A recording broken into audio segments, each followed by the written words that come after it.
Welcome to The Explainer. Today we're jumping into a really profound chapter from the Quran, Surah Al Fajr. We're going to explore what it tells us about hope, about accountability, and ultimately about the soul's final journey home. All right, so here's our game plan. We'll kick things off with the idea of the dawn as a symbol of hope. Then we'll look at some powerful nations from the past and what we can learn from them. After that, it gets personal. We'll talk about the tests we all face in life. From there, we'll look at the sheer intensity of the final day, and we'll wrap it all up with the beautiful destination promised to the tranquil soul. So the chapter's name itself, Al Fajr, literally means the dawn. And that one word, right at the beginning, really sets the stage for everything that follows. It starts us off on a note of pure optimism. Now, as the commentary from Jabber Mashhabet explains, this isn't just about the sun rising. It's a powerful metaphor, It's about relief showing up right after the most difficult, darkest moments of your life. It's a promise, right from the get-go, that no matter how tough things get, a new day, a new beginning is on its way. Okay, so after giving us that beautiful dose of hope, the surah immediately brings us back down to earth with some serious history lessons. It points to these incredible civilizations that soared to amazing heights, only to come crashing down. First up, we've got the people of Ad. These guys were legendary builders. They created the city of Iram of the Pillars, a place so magnificent, with such incredible architecture that nothing like it had ever been seen before. Next, we meet the people of Thamud. Talk about skilled.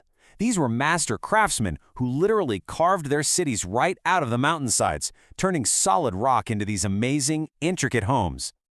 And of course, there's Pharaoh. The surah gives him this really interesting title, Lord of the Stakes. This points to his immense, almost immovable power, symbolized by the huge armies he had and, of course, the giant pyramids that staked his claim in the ground forever, or so he thought. So you have these three amazing civilizations, right? But the commentary points out they all fell into the same traps. They got arrogant. They let corruption spread. And the biggest mistake? They started to believe that their own power, their own engineering, their own wealth made them invincible. They forgot where it all came from.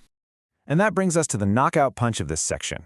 This verse is a powerful, stark reminder that it doesn't matter how high you build your towers or how big your army is. Nothing goes unnoticed. Accountability is always just around the corner because your Lord is always watching. So the lens of the surah now pulls back from these epic historical accounts and zooms right in on something much more personal, the tests that you and I face every single day. And this is so relatable, isn't it? The commentary explains that we tend to get it all wrong. When life is good and we're blessed with wealth, we think, God is pleased with me. But when times are tough and money is tight, we think, he must be punishing me. But both are just tests, and we're missing the point entirely. Which of course leads to the big question. If having a lot or having a little isn't the real measure of success or failure, then what is? What does messing up actually look like from a divine perspective? And the surah lays it out crystal clear. It points to these four major social problems: not taking care of the orphan, not making sure the poor are fed, greedily taking inheritance that isn't yours, and just having this obsessive, all-consuming love for money. The real failures aren't about your bank account. They're about how you treat others and your relationship with the world. All right, so from the personal tests of this life, the narrator pivots and the scale just explodes. We're now face to face with the final, awe-inspiring event, the Day of Reckoning. And the description of this day is just so vivid, it's almost cinematic. First, the entire earth is crushed, pounded flat. Then God and the angels arrive, rank upon rank. And finally, hell itself is brought into full view for everyone to see.